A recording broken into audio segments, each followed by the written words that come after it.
Assalamualaikum warahmatullahi wabarakatuh. Kembali lagi dengan saya, Vena, yang akan menemani malam kesendirianmu. Sebelum masuk ceritanya, tarik selimutmu, matikan lampu kamarmu. Mari kita simak ceritanya. Pemuda itu bernama Asep. Usianya baru menginjak 20 tahun, tapi perutnya sudah menunjukkan tanda-tanda kemakmuran yang tak sesuai dengan statusnya sebagai pengangguran.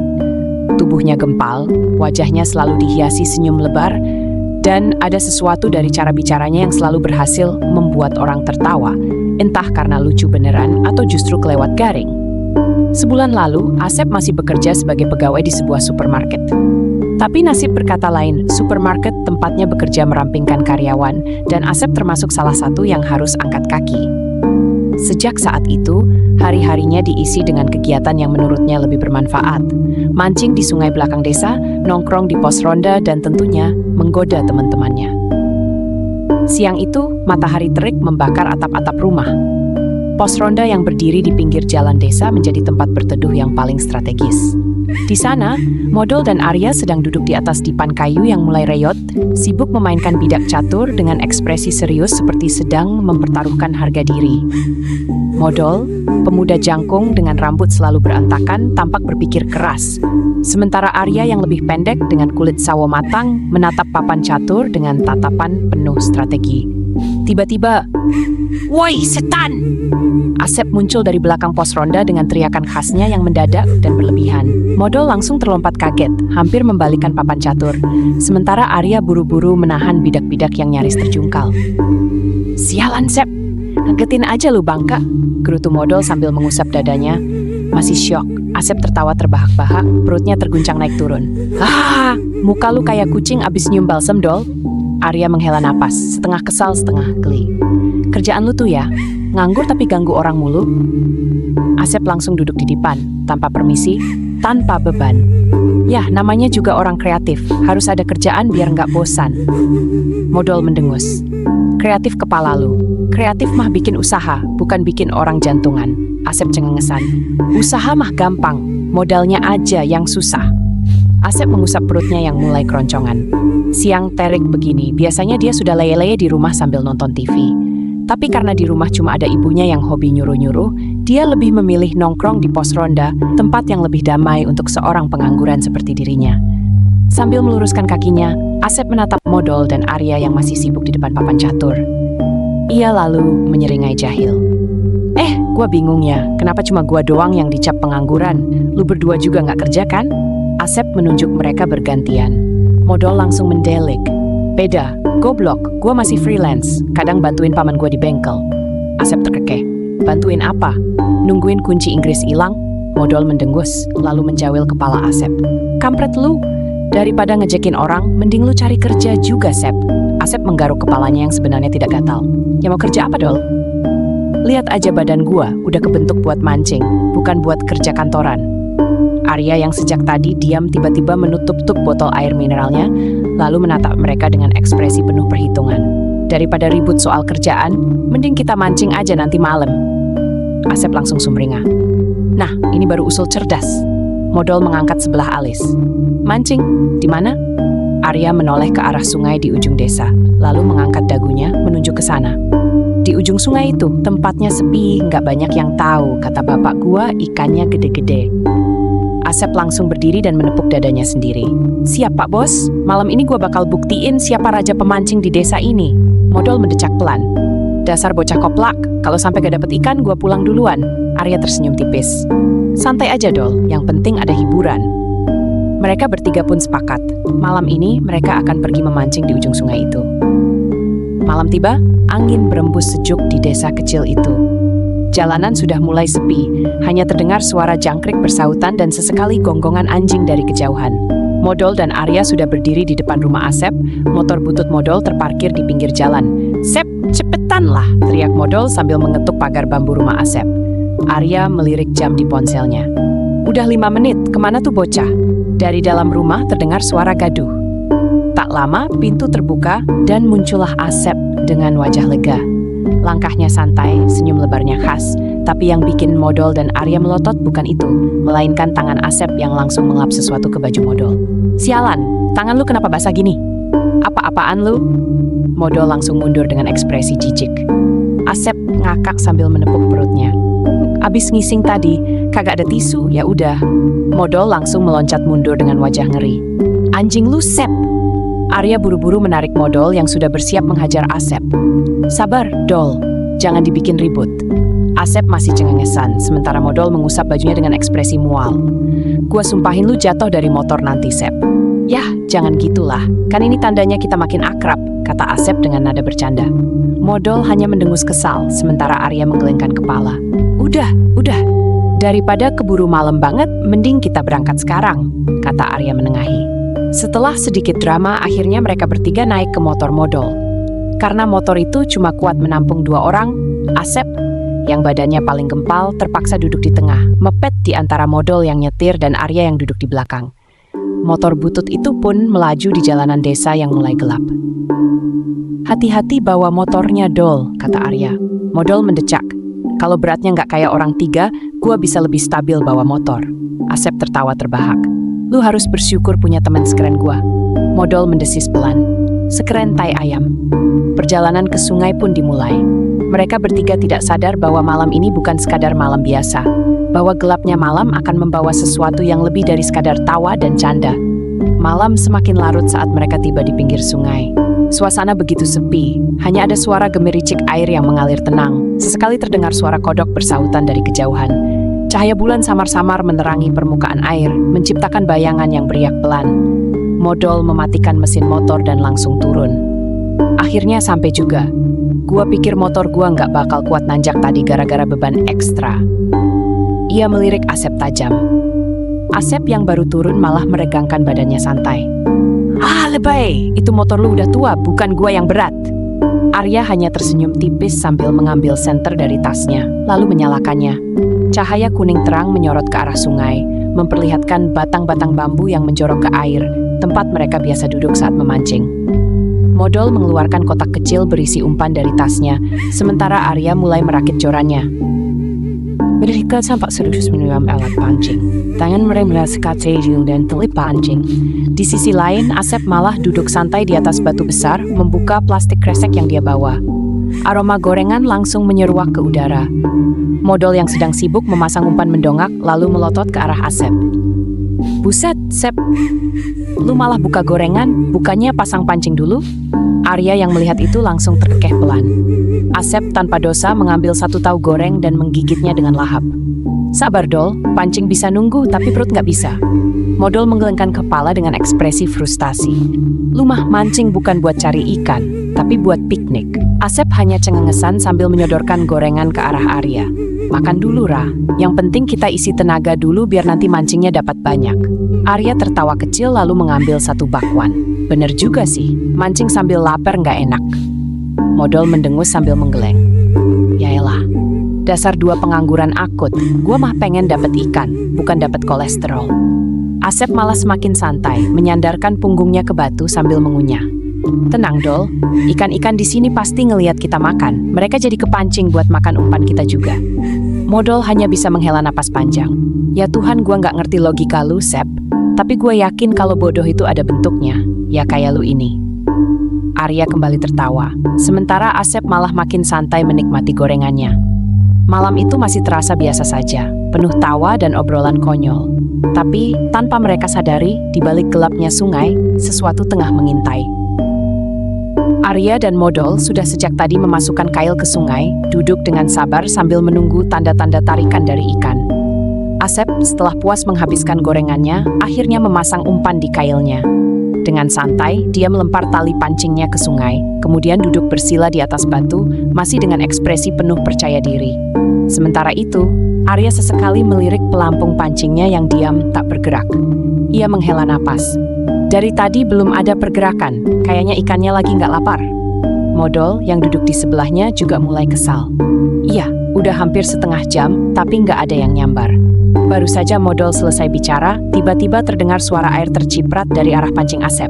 Woi, Dapet gua! Teriak Asep girang, tertawa kencang sambil menarik jorannya dengan tenaga penuh.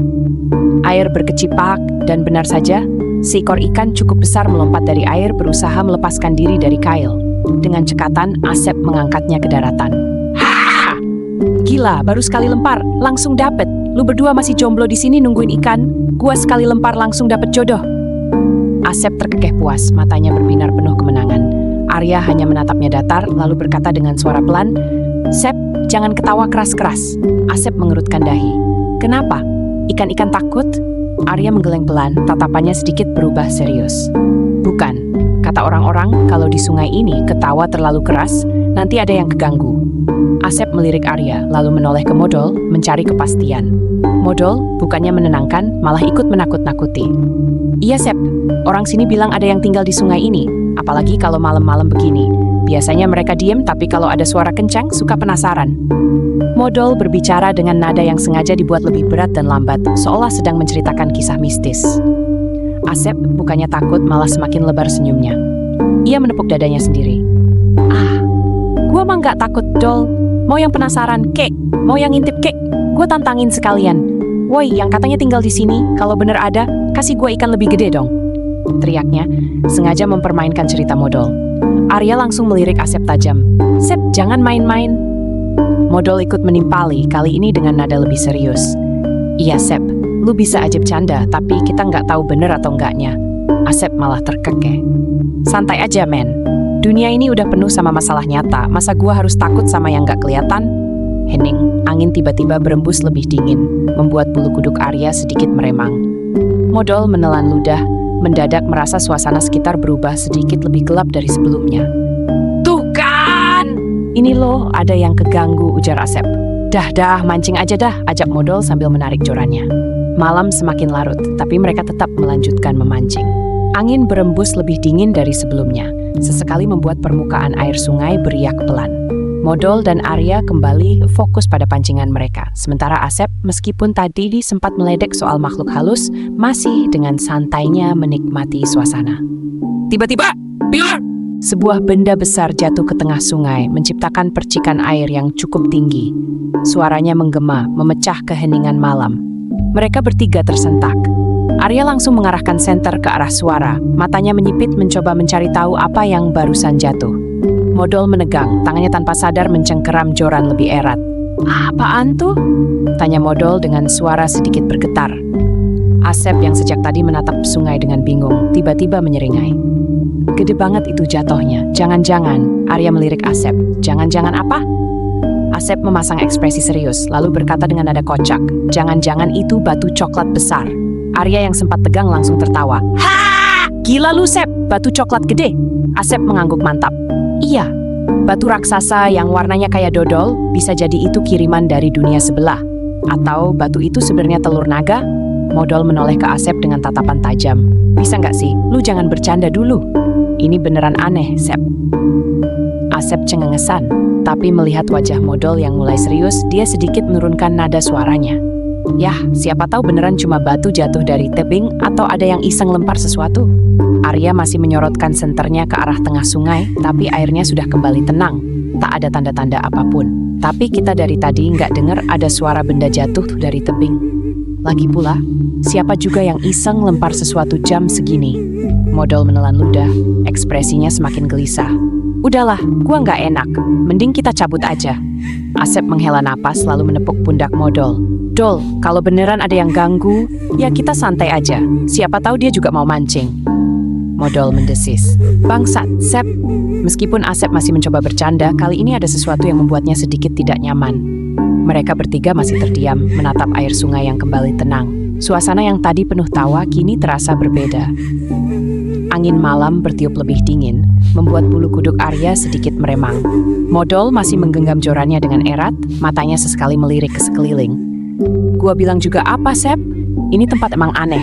Kita udah ketawa-ketawa keras, terus lu malah nantangin." Asep yang biasanya santai kali ini mulai merasa sedikit gelisah. Tapi seperti biasa, ia menutupi gugupannya dengan bercanda. "Yaelah, Dol, jangan parnoan. Santai aja, nggak ada apa-apa kok. Kalau ada, gue ajakin makan gorengan bareng." Namun sebelum Modol bisa membalas, sesuatu terjadi. Klek, klek, klek. Suara aneh terdengar dari balik semak-semak di seberang sungai, seperti suara seseorang atau sesuatu yang melangkah pelan sengaja ingin didengar. Arya langsung mengarahkan senter ke arah suara. Cahayanya menerangi pepohonan yang rimbun di seberang sungai, tapi tidak ada apa-apa di sana. Mereka bertiga diam, tidak ada yang berani bersuara. Lalu tiba-tiba, "Beer!" Suara air berkecipak lagi. Kali ini lebih dekat. Seolah ada sesuatu yang baru saja muncul dari dalam sungai, bukan jatuh ke dalamnya. Asep menelan ludah. Lu denger kan?" Modol mengangguk, wajahnya mulai pucat. Dan gue yakin banget tadi nggak ada yang lempar apa-apa. Arya menyorotkan senternya ke air, dan saat cahaya itu bergerak perlahan, mereka melihatnya. Di tengah sungai, sekitar 5 meter dari mereka ada sesuatu yang muncul ke permukaan. Sesuatu yang gelap, membulat, dan tampaknya berbentuk kepala. Hanya kepala. Diam, mengapung di permukaan air, tidak bergerak, tidak bergeming. Dan saat senter Arya menyorot lebih jelas, sepasang mata terbuka. Mereka bukan mata manusia. Mata itu hitam legam, kosong, dan dalam. Seolah-olah bukan sekadar melihat mereka, tetapi menelan mereka dalam kegelapan yang tidak terbayangkan. Jantung Asep langsung berdegup kencang. Mulutnya yang biasanya dipenuhi candaan kini tak bisa mengeluarkan suara. Modol gemetar, kakinya seperti tertanam di tanah. "Tai, apa itu?" Arya, yang biasanya paling tenang, langsung meraih lengan Asep dan Modol dengan tangan gemetar. "Cabut, sekarang." Tapi sebelum mereka bisa bergerak, kepala itu tersenyum. Senyuman lebar yang tidak wajar, terlalu panjang untuk ukuran manusia. Senyuman yang seakan-akan mengatakan, "Kalian sudah terlambat." Lalu sesuatu menariknya ke dalam air dengan cepat. Biur, air bergejolak sesaat sebelum kembali sunyi. Tidak ada yang berani bicara. Tidak ada yang berani mengucap. Modol yang pertama kali sadar dari keterkejutannya langsung menunjuk ke arah sungai dengan tangan gemetar. Bibirnya bergetar hebat seperti ingin bicara, tapi suaranya tercekat di tenggorokan. "Lihat, itu. Dari tengah sungai, sesuatu muncul perlahan. Awalnya hanya riak air, lalu muncul sesuatu yang menyerupai punggung besar dan gelap. Mirip buaya, tapi bentuknya tidak normal. Dan kemudian kepalanya naik ke permukaan. Sosok itu memiliki wajah yang sangat buruk rupa. Kulitnya mengelupas, penuh luka, dan tampak seperti sudah membusuk. Matanya menyala merah seperti bara api, menatap mereka tanpa berkedip. Rambut panjangnya basah, menempel di wajahnya yang mengerikan. Hening, seolah waktu berhenti sesaat. Hanya suara aliran sungai yang terdengar. Lalu, tiba-tiba, "Miyaka! Miyaka!" Asep berteriak sekencang-kencangnya, suaranya melengking seperti orang kesurupan. Ekspresi kocaknya yang biasa kini tergantikan dengan ketakutan yang nyata. Arya, yang juga sudah pucat pasi, langsung berteriak, "Lari! Sekarang!" Dan mereka bertiga langsung kabur. Modol, yang paling ringan dan paling panik, langsung tancap gas duluan. Napasnya memburu, kakinya melangkah cepat tanpa menoleh sedikit pun ke belakang. Arya menyusul, meskipun otaknya masih mencoba mencerna apa yang baru saja mereka lihat. Tapi naluri bertahan hidupnya lebih kuat, ia tidak boleh berhenti. Sementara itu, Asep yang gempal kesusahan berlari. Kakinya terasa berat, tubuhnya lebih cepat lelah, dan napasnya terengah-engah. Ia tertinggal di belakang, tapi ketakutannya memaksanya untuk terus berlari. "Anjir, tolong, tungguin gua!" Asep teriak dengan suara hampir menangis. Arya menoleh ke belakang dan melihat Asep masih berusaha mengejar mereka. "Sep, cepetan!" Asep berusaha mempercepat langkahnya, tapi tiba-tiba suara air berkecipak keras di belakangnya. Makhluk itu bergerak. Asep berlari sekuat tenaga meskipun kakinya terasa berat. Napasnya tersengal-sengal, keringat bercampur dengan dinginnya angin malam dan suara langkah makhluk di belakangnya terdengar semakin dekat. Namun saat melewati tanah berlumpur di pinggir sungai, "Astaga! Bruk!" Asep terpeleset. Tubuh kempalnya terjerembab ke tanah, menciptakan suara kecipak keras saat tubuhnya mengenai lumpur. Lumpur basah langsung menempel di wajah dan pakaiannya, membuatnya tampak seperti orang yang baru selesai bertarung dengan rawa. Modol yang sedikit lebih di depan, mendengar suara jatuh dan langsung menoleh. Saat melihat Asep terkapar di lumpur, ia malah ngakak. "Anjir, Sep! Lucu!" Arya yang juga menoleh langsung membentak. "Dol, jangan ketawa, cepetan bantuin." Modol masih menahan tawa sambil mendekati Asep. "Sumpah Sep, lu kocak banget. Mana badan lumpur ke?" Asep mengangkat wajah yang belepotan lumpur. Ekspresinya kesal tapi juga panik. "Gua nggak mau mati gini, bantuin gua." Arya dan Modol akhirnya mengulurkan tangan mereka, menarik Asep dengan sekuat tenaga. Dengan susah payah, mereka berhasil mengangkat tubuh Asep yang berat keluar dari lumpur. Begitu Asep berhasil berdiri, mereka mendengar sesuatu di belakang mereka. Suara desahan berat, serak, dan mengerikan. Makhluk itu semakin dekat. Mereka tidak membuang waktu lagi. Lari! Mereka bertiga berlari sekencang-kencangnya menuju motor yang mereka parkir tak jauh dari sana. Asep yang basah kuyup dan penuh lumpur berusaha mengikuti ritme lari mereka meskipun sesekali terpeleset lagi karena kakinya licin. Begitu sampai di motor, Modol yang lebih cepat langsung naik ke jok depan, Arya di tengah, dan Asep yang masih ngos-ngosan naik paling belakang. Jalan! Dol! Cepetan! Arya berteriak panik. Modol menyalakan motor dengan cepat. Tangannya gemetar saat memutar gas. Begitu motor menyala, mereka langsung tancap gas sekuat tenaga. Modol berteriak sambil menekan gas hingga maksimal.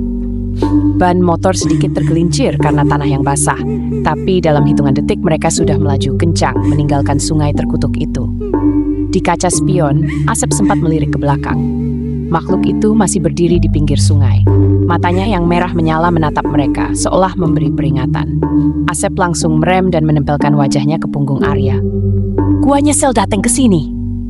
Mereka bertiga ngebut di jalanan sepi, berharap bisa sampai rumah secepat mungkin dan tidak pernah lagi kembali ke tempat itu. Di pos ronda, Modol duduk di bangku kayu sambil memainkan korek api, sementara Arya sibuk mengutak-atik ponselnya. Mereka sudah di sini sejak tadi, tapi satu orang yang biasanya paling berisik tidak kunjung datang. Arya melirik ke arah Modol. Sep mana ya? Biasanya dia yang paling ribut duluan kalau kumpul. Modol mengangkat bahu. Mungkin masih ngumpulin nyawanya abis semalam lari-lari ketakutan.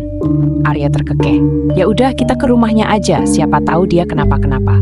Tanpa membuang waktu, mereka langsung melangkah ke rumah Asep yang hanya berjarak beberapa gang dari pos ronda. Begitu sampai di depan rumahnya, terdengar suara batuk-batuk kecil dari dalam. Sep, woi lu masih hidup nggak? Teriak Modol sambil mengetuk pintu. Tidak lama kemudian, pintu terbuka, dan yang menyambut mereka justru Emak Asep, seorang wanita paruh baya dengan daster lusuh dan rambut dikondes seadanya. Oh, kalian toh, masuk aja tuh, si Asep lagi tiduran, kata Emak Asep sambil melengos ke dalam rumah. Begitu masuk, mereka langsung melihat Asep terlentang di lantai dengan punggung telanjang. Seorang wanita tua, yang tidak lain adalah emaknya, sedang mengkerok punggungnya dengan koin dan minyak kayu putih.